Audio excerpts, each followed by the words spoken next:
Mei Herzerweiterung vom Paul Münch. Ach, was hat die Pals für Mädchen, fast so süß wie Zuckerbrätsche. Alles sorte klein und groß hab ich in mei Herz geschloss. Ob sie dick sind oder dünn, in mei Herz gehen alle nin. Doch am liebsten von ihnen all sind mir doch auf jeden Fall die mit blonde Haar am Kopf. Wöscht ob Zwiebel oder Zopp, die mit blonde Leckelchen, hen so liebe Bäckelchen, hen so süße Kaschelippe, so verküsscher drauf se schwippe. An die mit schwarze Haar hab ich oft mei Herz verlor, weil se ebbes an sich hen, wo ich halt nit anerst kann.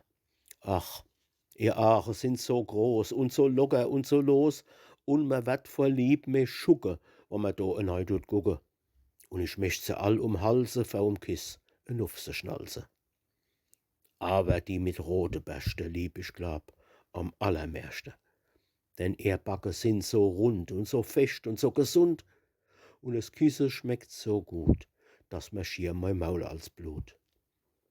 Was ich aber erst die Braune gern hab, ja, da muss man staunen. Nee, so lustig sind die jo und so munter und so froh und so hurtig auf de Fies und sie babbeln so süß. Und ich krieg vor Lieb die Kränk, wann ich an die Braune denk.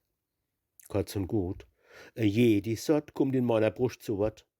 Und gäb's noch karierte Haar, hätt ich auch noch Platz davor.